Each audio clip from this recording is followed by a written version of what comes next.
What's the deal, brothers? It's your man with the plan, Vic the Visionary, aka Vic with a Vision.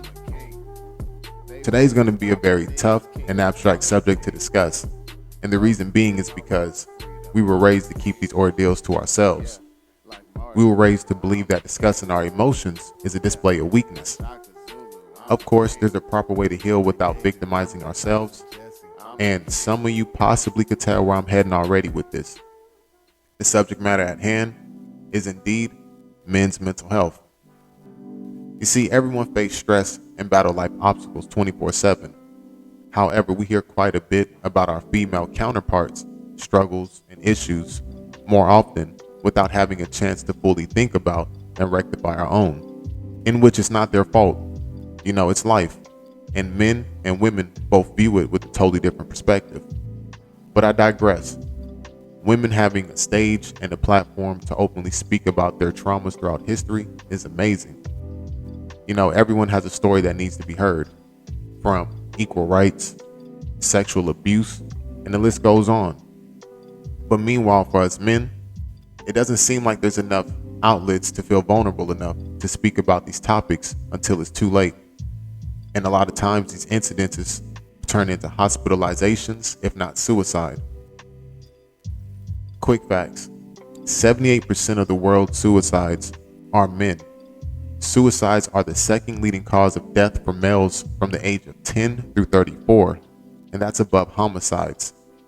And then from the ages of 35 through 44, it's the number 4 cause of death. You see, at the tender age of 30, I find these statistics completely displeasing. To know that the most likely cause of me checking out of this beautiful world will be by my own doing. So buckle up, because this is going to be one hell of a ride. Moving on, let's discuss emotional masculinity. See, since the beginning of time, men have always focused on the ideal of masculinity and not what it really is. We forget how to show emotions, and when we do, it's like a aggressive, overflowing river that cannot be contained by any infrastructure, no matter the material it's made from. We forget how to cry. We forget how to be sad. Overall, we just don't know how to deal with negative emotions.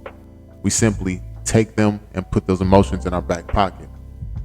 It could be a heartfelt discussion that we're having with our lover who's trying to relay a serious message to us so we can reciprocate the proper emotions back. Or it could be something as simple as taking correction and feeling attacked. I'll give you a personal example. I only had 3 best friends growing up in my lifetime, and one of them passed away in 2015. But when I tell you, even if we had the same parents, that couldn't make us any closer as brothers, I mean that. He was the most righteous and kind-hearted brother in the hood. A few hours after his passing, I was sitting in his crib waiting for him, unknowingly. The day of his funeral, my father and one of his best friends who loved my boy, they came to show some love. I didn't cry at all. I damn near felt it was a joke, despite seeing him in his casket. He was there for me when I had no place to stay, no food to eat, etc. But I didn't feel any emotions, even when I got up to speak about our childhood memories. When I listened to old music we made about a month or 2 after his passing, everything hit me like a ton of bricks. I cried like I lost a huge piece of me. And honestly, I just stopped crying, and still do from time to time to keep it real. But I didn't know I was depressed for all these years. And I mean years. I had no drive. I had no love to create music anymore. And I lost all ambition in life in general. But the more I carried this around inside, the less I became emotionally available. And it showed with my woman. But that's not masculine, brothers. That's being emotionally neutral. Being emotionally masculine is having the confidence to show your true emotions, no matter what people may think, no matter what people may say, if they see you or not. You see, in ancient times when a man cried, that actually showed honor. That showed heroism. It was nothing feminine or shameful. Let's take it from the Greeks in the play The Odyssey. When Odysseus, he reunited with his son Telemachus, he cried. Also, whenever his comrade Achilles died in Troy, he cried as well. Shaka Zulu, for instance, he cried when his mother passed. And last but not least, Christ. He also cried when his close friend Lazarus died, despite the fact he knew he could bring him back from the dead. You see, us as men, we have to give ourselves time to heal. We have to clear our heads so we can have a fresh mind for the next battle. Now let's get into the contributors for modern mental issues. Granted, we all have our own problems that we face daily, like I stated earlier. One thing is for certain, social media doesn't help. No matter how strong or confident you think you are, the tool for networking will eventually turn into an online competition. And you no longer have to leave your house. You're enrolled by default, leaving literally everyone from the common man to celebrities in a constant state of comparison. Even though in all actuality, no one is truly happy with their lives and no one is living that dream life that they're trying to imitate. It's all an illusion. It's the internet. And in my eyes, I call the internet the Matrix. Despite taking the red pill, I still could feel inadequate if I allowed myself to. Not because I feel like my life should be better than anyone else's or I should be surpassed anyone else as well. God forbid, and God bless you. But after a while, that's how it can start to feel. Is God only blessing you? And then I start overlooking my blessings, being able to wake up in the morning, be in good health, etc. People taking trips, while it seemed like I'm struggling to pay bills. But little do I know, that person probably spent the last of their money on that trip. That person probably spent their life savings.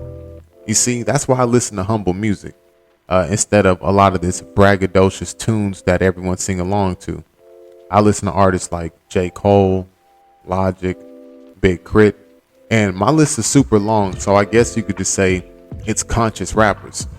They also show me I'm not alone, because the imagery of others living better than me is not just in my music, it's not just on my phone, but it's literally on my TV and my radio.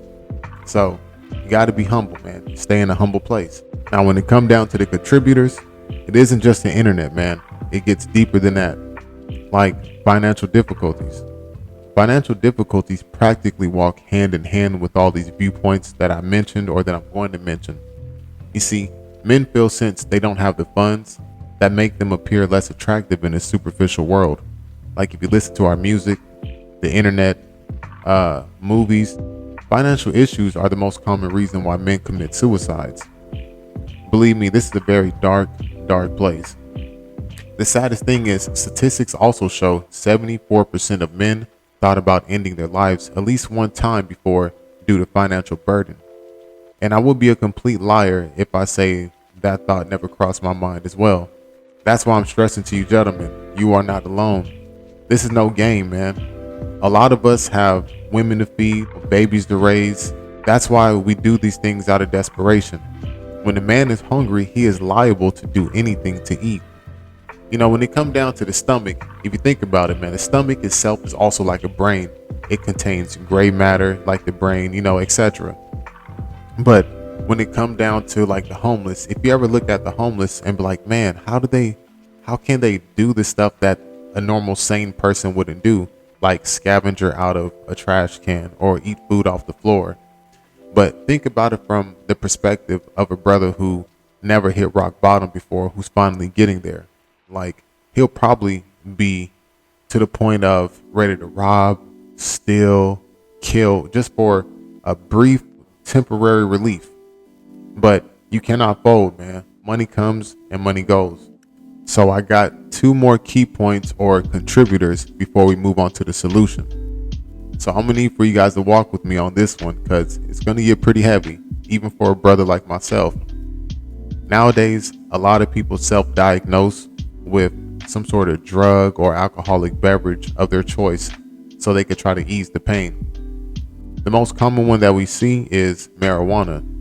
And I hear people saying a lot of unethical shit like, we never killed anyone, or no one ever overdosed on weed. You see, people think just because that you can go to work or that you can go to school or just live your normal life in general, that doesn't make them an addict. But there's a term known as a functioning addict. And it's known for that for a reason.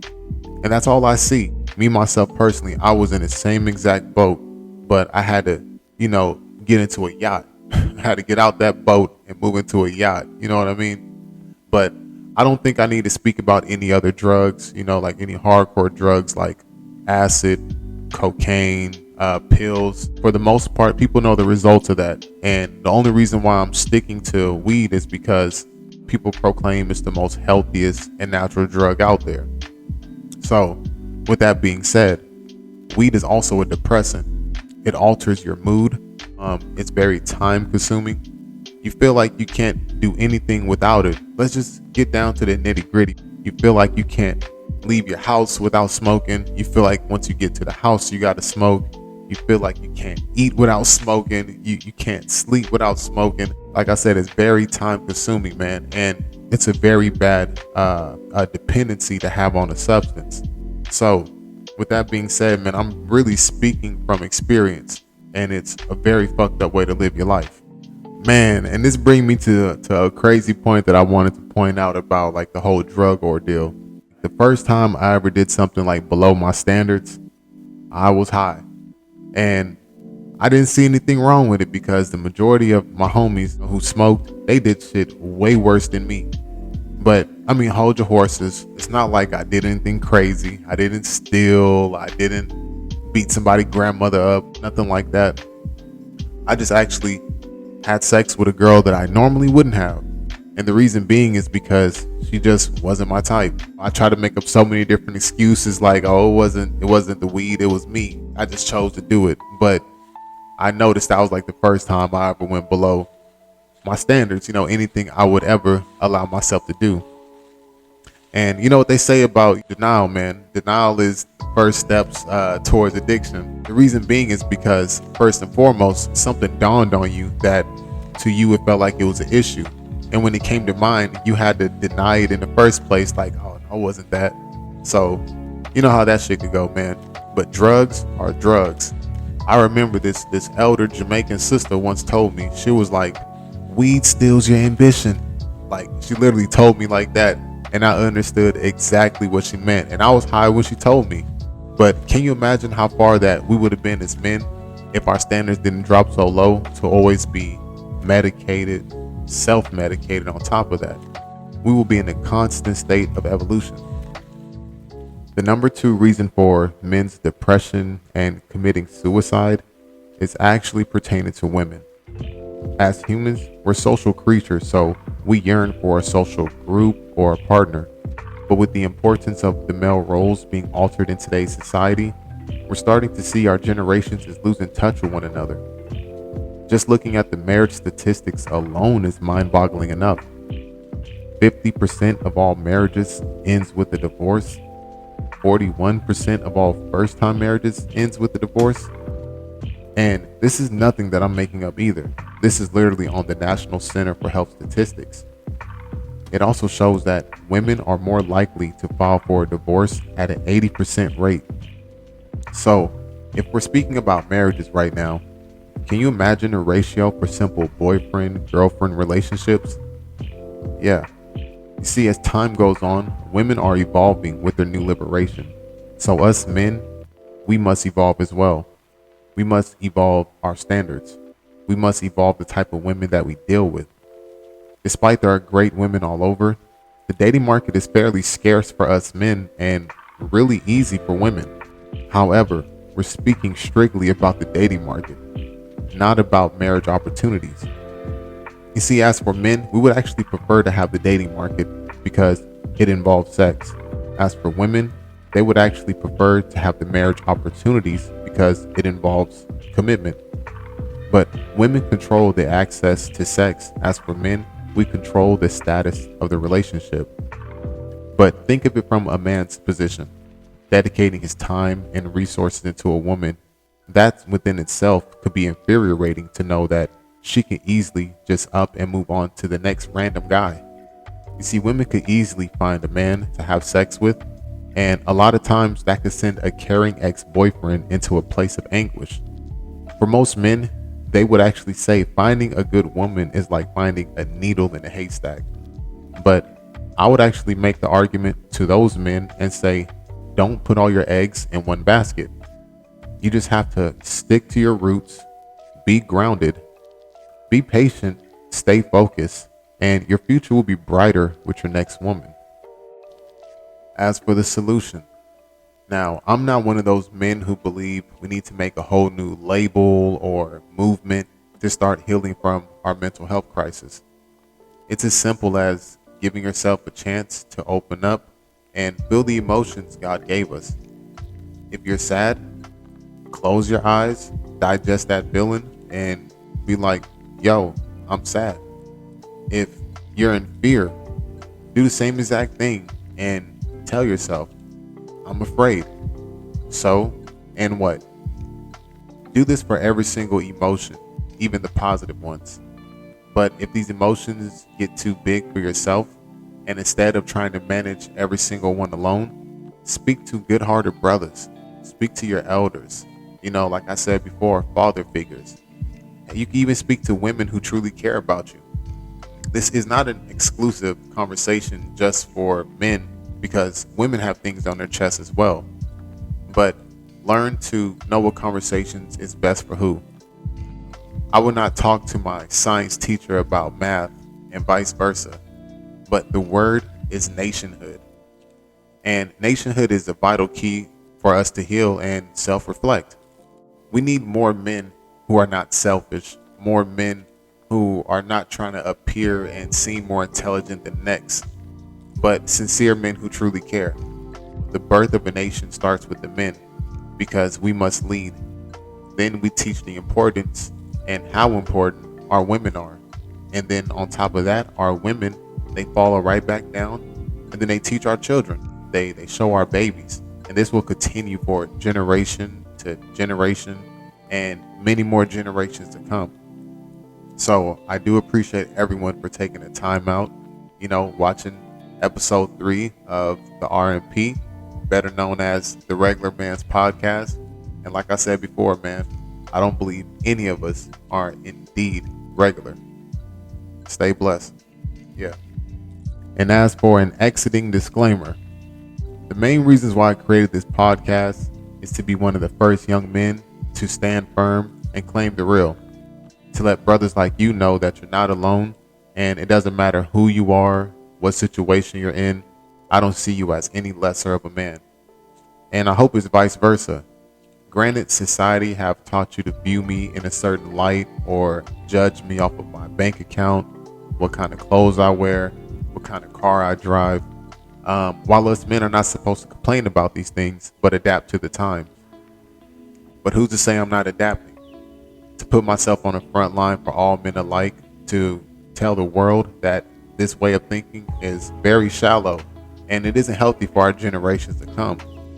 You got to remember, man, kids are also killing themselves. It isn't just an adult thing. So with this message that I'm getting across, I do hope that it's helpful to somebody, and I hope that, it can empower somebody in some sort of way. Even though this is about the male mental crisis, mental health is a very, very big thing, and it's worldwide, not just men, but also with women as well. And y'all got to keep that in mind. So again, man, until next time, I hope y'all have a blessed one. It's your man, Vic the Visionary, aka Vic with a Vision.